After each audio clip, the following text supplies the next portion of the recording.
I've been coming down here alone. Please take a seat if you have one. And if I say anything you don't like, don't jump, okay?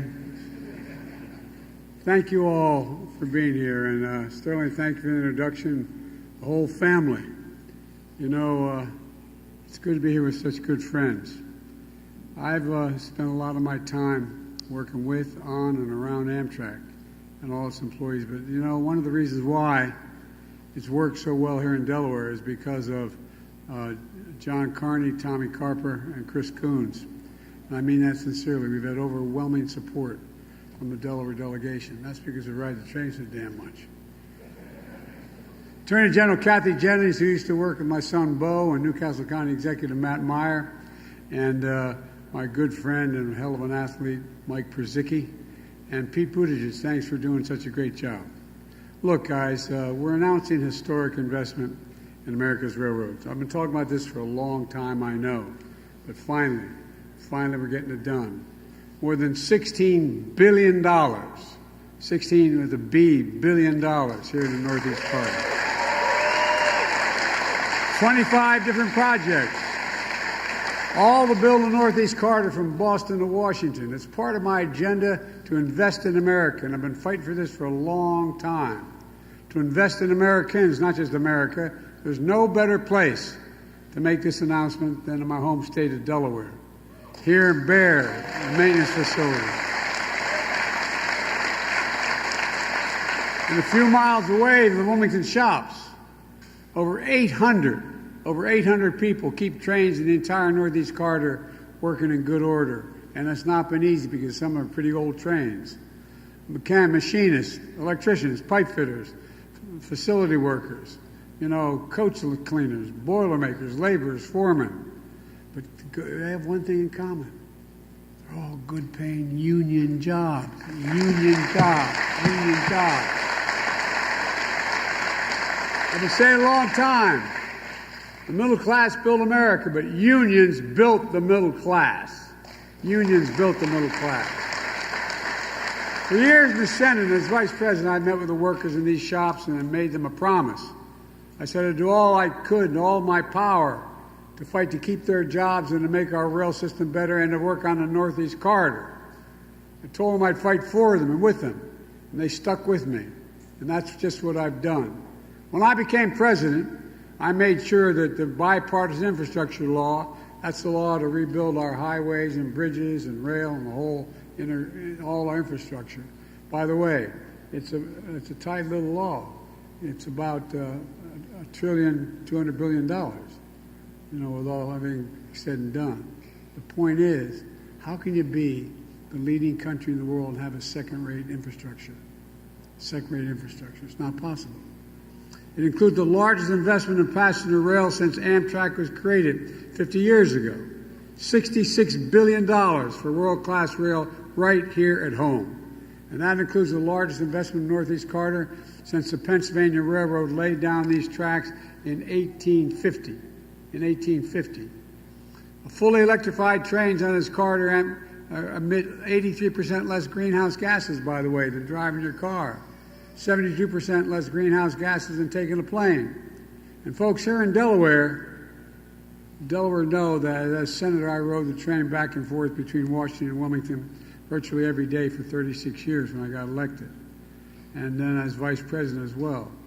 Amtrak wasn't just a way to get home to family. The conductors and engineers became my family, and not a joke. I'd have a major event from my home every year, all the conductors and engineers, from New York on down to Washington. When I was vice president, I flew over 1 million miles on Air Force Two, but I traveled further than that Amtrak over the years. I remember one of the conductors when I was going home. Secret Service is wonderful, and they really are, but they'd rather you not travel Amtrak, because it's not Amtrak, rail, because it has to stop so damn many times, and there's so many options for people to do things that they don't want to have done.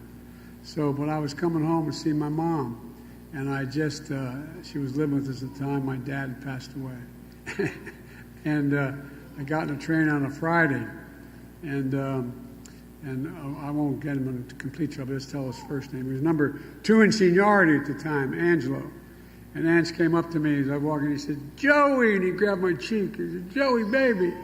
And he said, all this stuff, because that's published in the newspaper that I had traveled 1,200,000 miles on Air Force planes as vice president. They published that on a regular basis.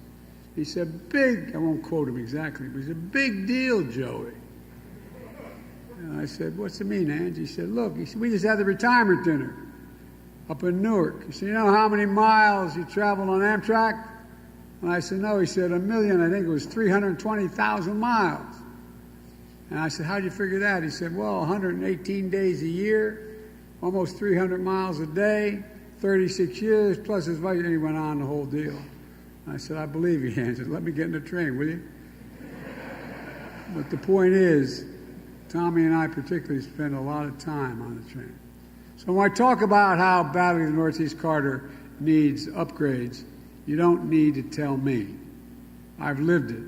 I also know how important this line is to computers and the MARC rail between Maryland and Washington, the Metro North between New York and Connecticut, the New Jersey Transit. I know what it feels like to be stuck on the tracks when you're trying to get home to see your family or trying to get south to make a vote because the track is something went wrong. I know how much it matters.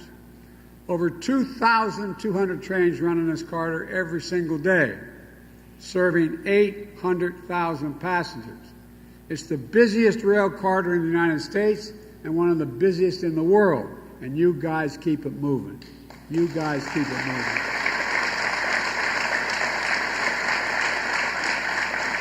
Well, the problem anywhere along the lines means delays up and down the East Coast.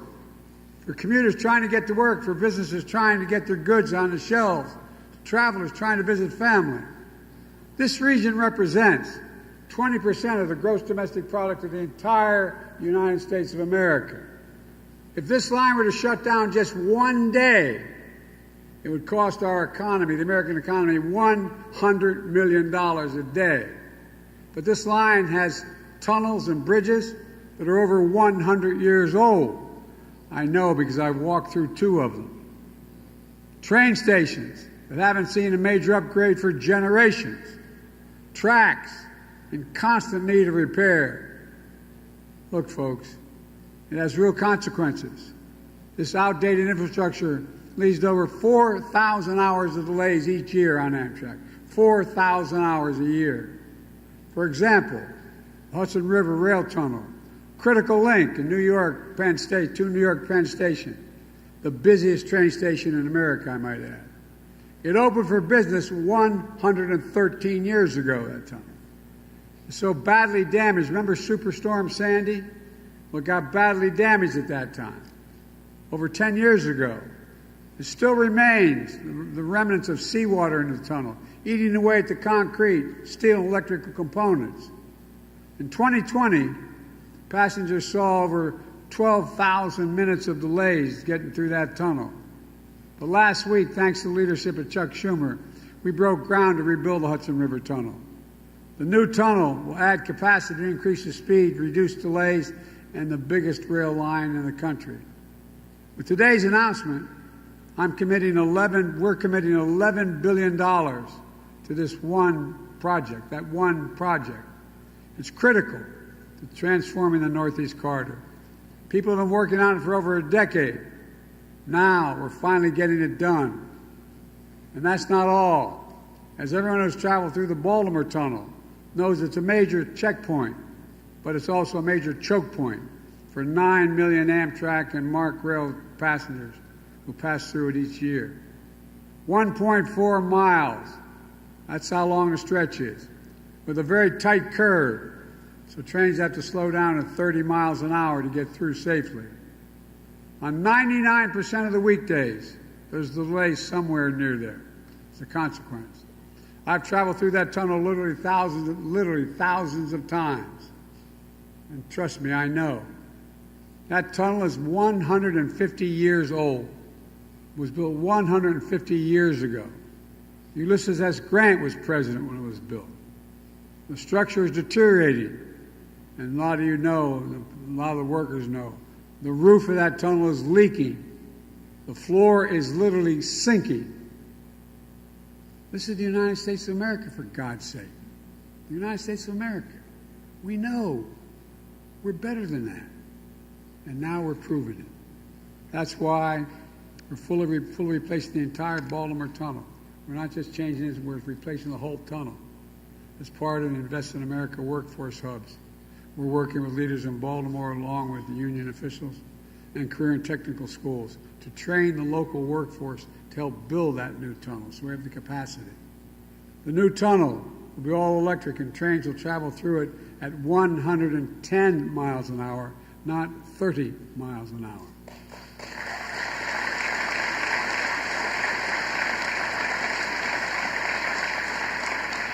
MARC trains will go from Baltimore to Washington in under 30 minutes. And on average weekdays, that's nearly 7 hours. That eliminates 7 hours of delay on average. Look, we're also investing $9 billion to replace over 1,000 trains and train cars with state-of-the-art equipment, including electric trains, made in America. Made in America. And the folks standing with me here today will help maintain and repair those trains that will move along this corridor. Look, just 2 weeks ago, Mitch Landrieu, the former mayor of New Orleans and my infrastructure coordinator and a senior advisor, was here in Delaware at the cut ribbons on renovations of the Wilmington train station to make it more accessible. Wilmington train station is a busy station for a small city, a relatively small city. But you know what? If you have any infirmment, if you have heavy baggage, you got to go down an entire flight of stairs. You walk down 2 flights of stairs, or you go down and the escalator is not that good for real. Well, thanks to the upgrades, after all these years, passengers don't have to haul their luggage down the stairs anymore. Every passenger, regardless of disability, can have an easy time getting on and off the train as well. The list goes on. The projects to make life more rational and modern in our train stations, from Boston to Washington. Look, when all this is done, we'll reduce delays and speed up the trains along the Northeast Corridor. This matters for businesses trying to get their goods to market. It matters for the parent commuting to work in the morning. It matters for folks trying to get home late for dinner. It matters. If thousands of people ride the trains in the Northeast Corridor, it's like taking 500,000 automobiles off the road every day. That's what it's like. And this has phenomenal environmental positive impact. As we continue to invest in rail across the country, we're going to take even more vehicles off the road, saving millions of barrels of oil a day. Folks, meanwhile, our MAGA Republican friends in Congress are proposing to slash Amtrak's budget. We're trying to make train travel easier, faster, safer, more reliable. We're trying to make it slower, harder, and less safe. You can't make this stuff up. But that's okay. We're not going to let them stop the progress we're making. And I promise you that. And by the way, we're making all this progress with American workers with products made in America and with union labor. In fact, Amtrak and the building trades have agreed that project labor agreements will be in place all across the rail construction projects up and down the Northeast Corridor. That's another way of saying it's going to create good union jobs.